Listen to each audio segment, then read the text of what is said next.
Let's dive into the button module, a powerful way to add interactivity and navigation to your app by connecting pages or linking to external sites. Head to the New Items and drag and drop the button module onto your page. Once it's on your page, you have a fully customizable button ready to go. Use it to link to specific pages, navigate back, or direct users to an external URL, whatever fits your app's flow.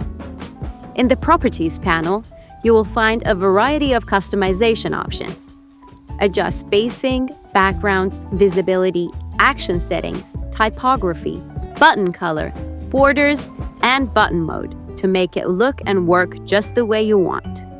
For an extra visual boost, try using images as button backgrounds to create a dynamic, one-of-a-kind look. In terms of layout, the button module follows the alignment of its parent section. You can easily position buttons left, center, or right using the alignment option. To quickly locate and edit any button module, use the breadcrumb feature to hover, select, and customize as needed. With the button module, you have everything you need to keep users engaged and seamlessly guide them through your app.